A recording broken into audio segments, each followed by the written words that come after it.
It happens all the time around here. One day it's hot, the next day it's cold, or sometimes it's hot and cold in the same day. You don't know whether to bring a sweater to work or wear shorts or bring a change of clothes. Thankfully, Subaru symmetrical all-wheel drive can keep you glued to the road regardless of what it's doing out there. But what about in here? Having to mess with climate controls while you're driving can be distracting and frustrating, so I'm going to show you a trick to make that a whole lot easier.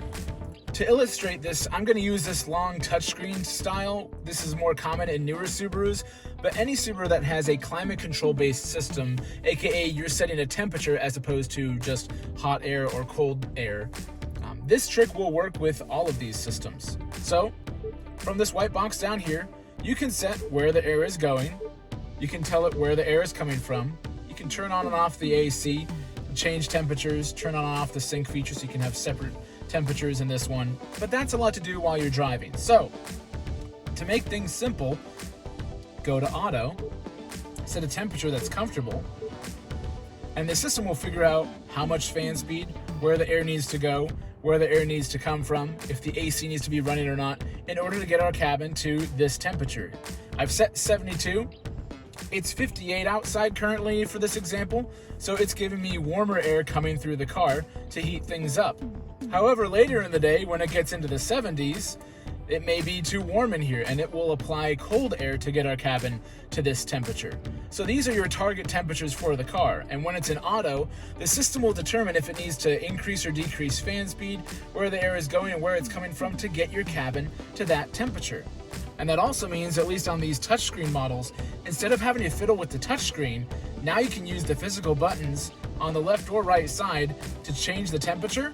So if I go colder, it's going to change where the air is coming from, increase the fan speed, and make things cooler until the cabin reaches the new colder temperature. If that gets too cold, I can just increase the temperature and it will go back to where it was before. One more thing that's often confusing for most people is AC.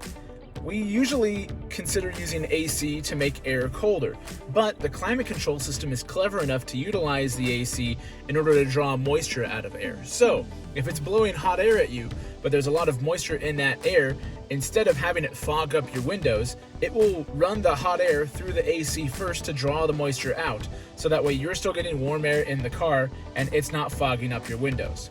It's also smart enough to utilize the defroster and the floor feature on its own. However, the system is not smart enough to just apply the basic front defroster or rear defroster. You'll need to do that on your own.